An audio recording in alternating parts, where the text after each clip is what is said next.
Welcome back. It was in 2019 that a virus which emanated from China wreaked havoc globally.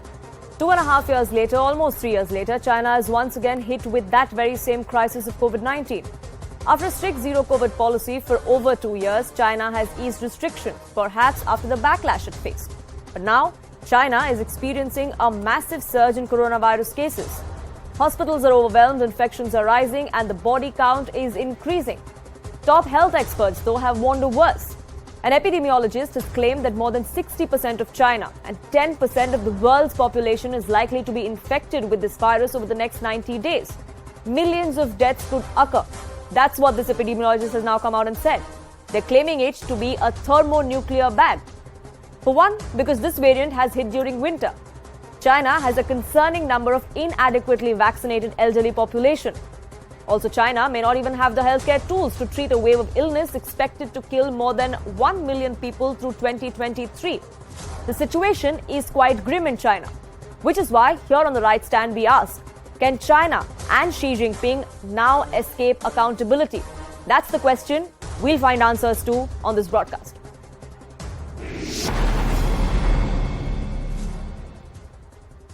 Dr. Rajiv Das Gupta, a member of the National Task Force here in India, joins us on this broadcast. Professor Victor Gao of the Soochow University and a former Chinese diplomat also with me. And Dr. Peter Hotez, an American health scientist, also joins us. Thank you, gentlemen, for joining us here on this broadcast. And I'd like to begin with Dr. Hotez about the claims that are being made by this epidemiologist. Do you think this is a doomsday prophecy, or do you think that this could actually happen, that there is some credence to the claims that are being made? There's credence, but it's a worst case scenario. I think we really don't know. The Institute for Health Metrics and Evaluation at the University of Washington, which does some of the best forecasting, has also come out with some pretty dire estimates, maybe not as high as 1 million deaths, but getting up there. So China is in a very tight situation right now, and I am concerned about it. I am concerned, and it's a combination of, as you point out, the Chinese population is under-vaccinated. Also, the few vaccines they do get are not terribly effective against the Omicron subvariants.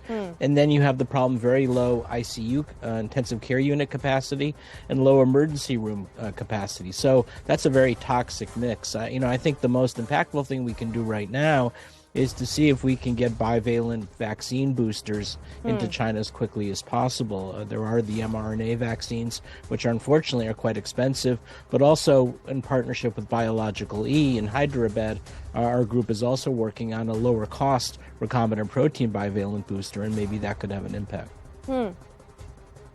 But the fact that China is in the position that it is in, Dr. Hotez, what do you think that is because of? They didn't have the concept of herd immunity as such, because for 3 years they've been in lockdown pretty much. Zero COVID policy didn't work. We saw the kind of protest that broke out, the backlash that it had. The minute those restrictions were lifted, there was a spread like never seen before. Yeah, that's right. I mean, the emphasis needed to be on getting quality vaccines into the population, doing the advocacy, especially among seniors, to take vaccines. And unfortunately, they focused predominantly on NPI, non-pharmaceutical interventions, which are also can be very useful and important, but as a one-dimensional approach, that is clearly not the best way. So the fact that China did not put enough emphasis onto making high-level vaccines, such as India has done. So India would be an example of what you can do. I think now China is paying the price for that. Professor Gao, do you think China is paying the price for it? Do you think there has to be a re-evaluation, and China did somewhere lose the plot over the last 3 years?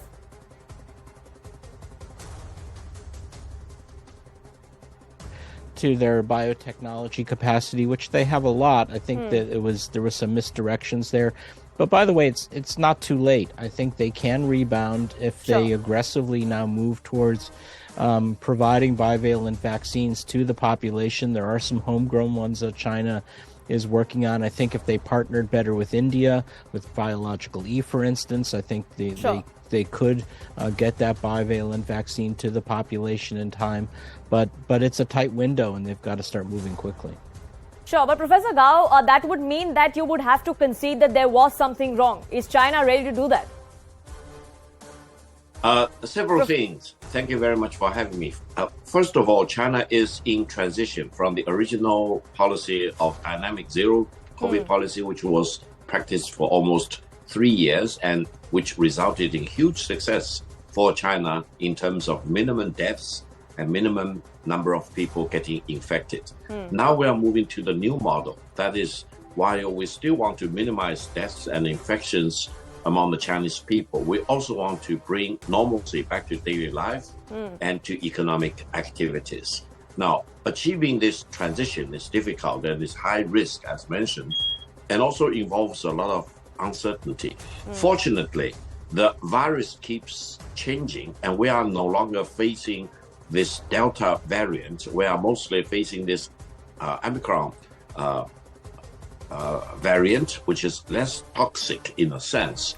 Therefore, while it is expected there will be more positive cases reported throughout China, the toxicity level is very low. And this is actually fortunate. In a sense, I would ask you to imagine that China has been in a race against time, and we saved a 3-year time at a great cost, of course, to economic activities. But now we have reached the point where the toxicity of the virus itself is much lower, and we are better prepared in terms of understanding the virus and also people's awareness about what this virus is all about. Sure. Therefore, while we need to go through some pain in terms of more and more people getting infected, we are in the position to deal with this head-on, and we want to have the support and understanding of the global community.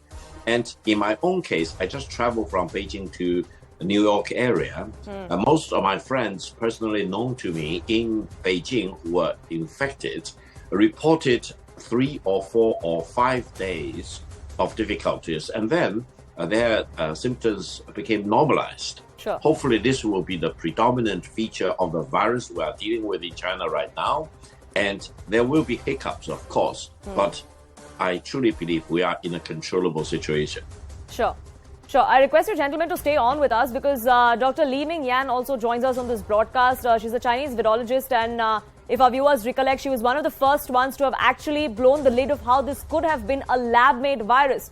Dr. Yan, thank you so much for speaking with us here on CNN News 18. And I want to get you in as far as the new revelations that are being made by several epidemiologists, where the estimates are that 60% of China, or at least 10% of the world, is soon going to be infected with the virus, and we're going to see upwards of 1 million deaths. Do you think that is something that could actually happen, or it's a far-fetched estimate? Thank you. So first, I want to say, yes, now there are ongoing outbreaks happened in China, and it started from the so-called lifting of the zero COVID policy. And I also have noticed that there are already a lot of coordinated propaganda that because China has protected citizens for over 3 years, so it's the time they have to suffer the infection. And also China claims that they control this outbreak very well as before. But that is not true. The thing is, I'm also in contact with many people in China now, including doctors and patients. What we have seen is, first, a lot of things very unusual. The outbreak suddenly simulators come out together from multiple areas in China, especially in those cities which had a lot of white paper revolution. And it happened at the same time also majority of citizens get infected in a very quick speed. And also the symptoms are more severe than the Omicron symptoms on average. They are like high fever, pain, and also GI symptoms as well as pneumonia. The death toll is increasing like crazy.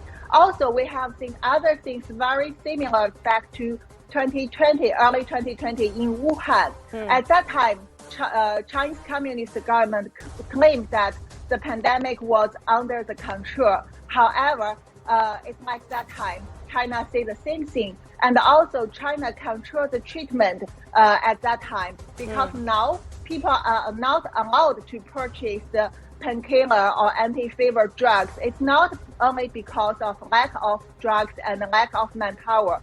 It's also because government is controlling the supply of the drugs. They want to see people suffer and even see people die. So there are many things I'm now working with US side and to provide the information. We need to be aware of that. Sure. So, Dr. Yan, are you saying that perhaps the government prematurely lifted the restrictions, the zero COVID policy that was in place because of the backlash that they were facing, and they didn't really have a plan in place of when those restrictions would be lifted, what happens? And that is the price that the people of China are now facing. If you mean compared to the zero COVID policy period, at that time, yes, China has done very strict policy like lockdown and send people to quarantine camping and also torture them. But it is not for the public health. It is clearly for the control. And as we already always emphasize in media and reviewed through the People's Liberation Army's meeting content, that China is moving the society from peaceful time to the wartime. So this is one way to do the mobilization to minimize the people's daily costs and transfer to military country. But now when they claim they lifted the zero COVID policy, there is actually not that much of difference in public health compared to the zero COVID policy period, because the government never really care about public health. So that's why if China government try to contribute the reason of the current outbreak to the zero COVID and the policy change, that is not responsible. And we also need to doubt that because China military has developed the COVID-19 virus and released it all over the world, and they get the benefits from the pandemic. So what can they do now? Do you still trust them? Whether the new variants are naturally originated from the China society now, or they come out from the lab, or whether something else happened. And also the China vaccine Chinese people use is the made in China inactive vaccine. Most of Chinese people get 2 to 3 doses of inactive vaccine. This can cause the antibody-dependent enhancement, and this could be also one of the reasons contributed to the current outbreak. There are many factors we have to evaluate. Sure, but when the virus broke, when the pandemic outbreak happened, not just in China but around the world as well, the allegations of suppression of facts by China came to the fore, given the kind of control China has on the kind of information that goes out, be it about where the virus originated from or the number of deaths or the number of cases that were being reported. Do you think something similar is happening now as well? Compared to the early pandemic happened in Wuhan, yes, I see a lot of similarities.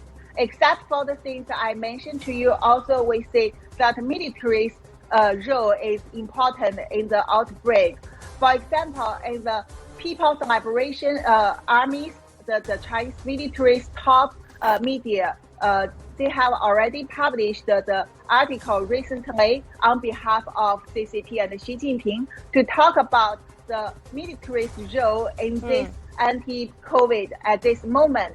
So we need to think about when the civilian hospitals are overloaded, how could they guarantee the military can exert the function, except for some other plans they have already. And also, we see people are suffering the infection, suffering the disaster, but we didn't see the report about the military outbreaks. Instead, we see China Navy and the Russian Navy now are preparing for the drills in the East China Sea to show the military capacity to the world. So you really need to consider all the things together and get the right conclusion. Absolutely. There are multiple factors that are responsible, and multifold should be the response as well. Dr. Yan, thank you so much for speaking with us here on CNN 18 and sharing your perspective. My guests continue to be with us here on this debate. And Dr. Rajiv Das Gupta, we've heard the kind of comments that have come to the fore from China, from the rest of the world as well. Is it an alarming situation for India to also keep an eye out on? Thank you. the issue that we haven't really touched upon so far is the variant or the subvariant BF7, which seems to be driving the surge in cases in many major cities of China, including Beijing. Now, BF7, which is an Omicron subvariant, is really serious because compared to the Omicron variant, which has a R0 or doubling rate of 5, this has a doubling rate of anything between 10 to 18, and that seems to be driving this huge surge in cases. Right. But what we have seen with Omicron earlier in situations like South Africa or India is what's known as decoupling, which means that cases continue to rise, but hospitalizations and deaths do not rise. Now, that doesn't seem to be holding in the case of China, at least at present, perhaps because of the zero COVID policy. It is possible that the immunity gained from natural infection, which was marked by high seroprevalence in India, for example, before vaccines were introduced, which was quite high, it's possible that the overall population immunity may be relatively low.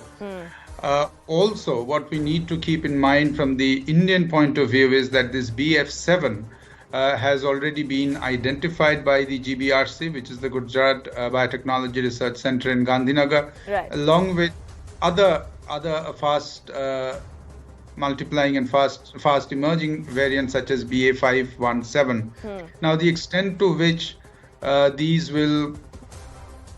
have the potential to become dominant in India, we will have to wait and watch. Absolutely, But only time can tell that, but we can definitely learn lessons from what we are seeing in China. And India, though, has been maintaining a steady response as far as the fight back against COVID-19 is concerned. Unfortunately, I'm running out of time, and I thank you, gentlemen, for joining us here on this broadcast with your perspective.